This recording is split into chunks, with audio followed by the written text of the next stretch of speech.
Hello મિત્રો, જય શ્રી કૃષ્ણ. મારી ચેનલ રિંકુસ ક્રિએશનમાં તમારું સ્વાગત છે. આજે હું રસોડામાં આવી ગઈ છું અને બાળકોની ડિમાન્ડ હતી મમ્મી પનીરની સબ્જી બનાવ, તો મેં સબ્જી ફ્રીજમાંથી ટામેટાને બધું નીકાળી દીધું છે. તો ચલો આપણે શરૂ કરીએ. ટામેટાં લઈ લીધા છે મેં, એને હું કટ કરી નાખીશ. મારા બાળકોને પનીરની સબ્જી બહુ ભાવે છે અને પનીરની સબ્જી જોડે હું એમને ભાખરી કે પરોઠો એવું કશું કરી આપું છું. નાન કે એવું નથી બનાવતી, કારણ કે અનહેલ્ધી બી છે મેંદાથી ને એવી રીતે. પણ પનીરની સબ્જી જોડે એ લોકો ભાખરી અને પરોઠાને એવું બહુ વ્યવસ્થિત રીતે ખાઈ લે છે. તો ચલો સ્ટાર્ટ કરીએ. મેં 3-4 નંગ જેટલા ટામેટાં લઈ લીધા છે, 3 નંગ જેટલી ડુંગળી લઈ લીધી છે, લસણ લીધું છે અને મરચાં એને કટ કરી દીધા છે મોટા મોટા જ. અને એક કઢાઈમાં 1 ડોકલી જેટલું તેલ નાખ્યું છે. બસ એમાં આપણે થોડું જીરું નાખી દઈશું.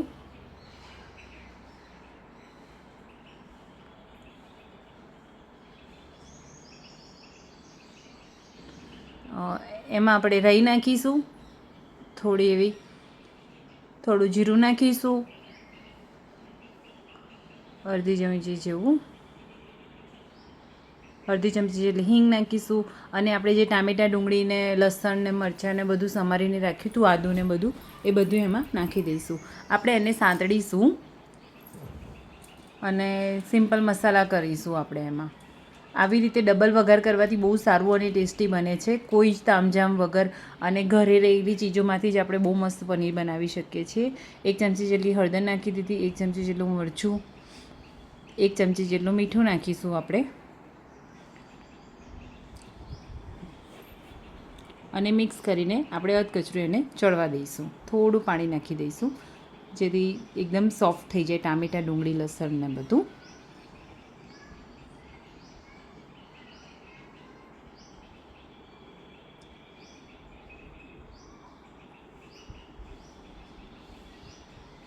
આપણું ડુંગળી ટામેટાને ચડી ગયું છે. ગેસને ઓફ કરી દઈશું.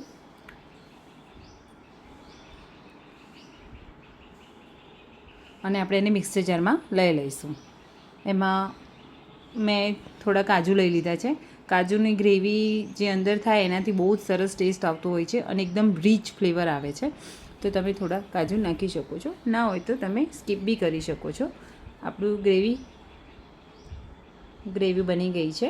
હવે આપણે ફરીથી એ જ કઢાઈ લઈશું અને આમાં આપણે તેલ નાખીશું. આમાં મેં 4-5 ચમચી જેટલું તેલ નાખ્યું છે. થોડું દૂધ લઈ લીધું છે મેં, અડધી વાટકી જેટલું. એમાં હું સિમ્પલ મસાલા કરીશ.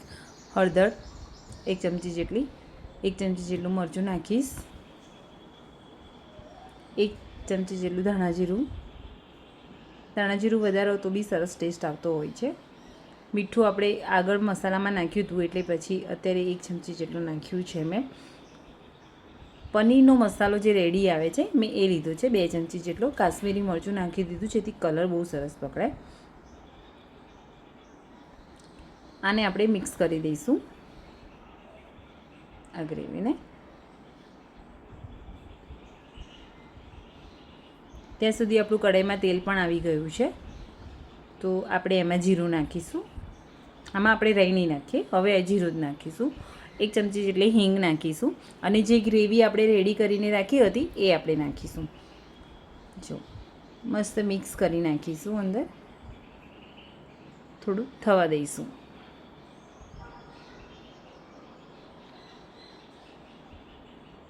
હવે જે આપણે તૈયાર કર્યું હતું મિક્સચર એને આપણે આમાં નાખી દઈશું અને મિક્સ કરીશું.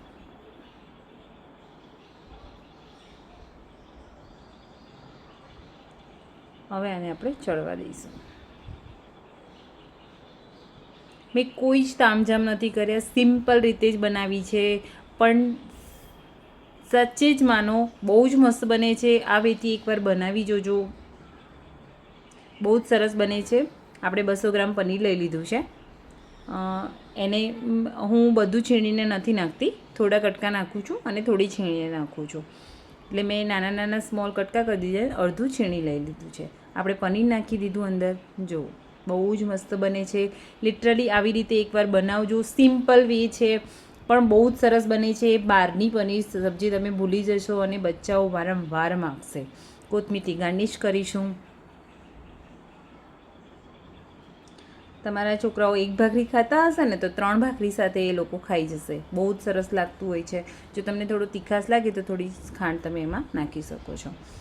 તો મારી વિડીયો કેવો લાગ્યો, લાઈક કરજો, કમેન્ટ કરજો, શેર કરજો અને રિંકુસ ક્રિએશનને સબસ્ક્રાઈબ કરવાનું ના ભૂલતા.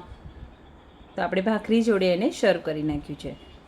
ચલો મળીએ આગળના વિડીયોમાં. Thank you. જય શ્રી કૃષ્ણ.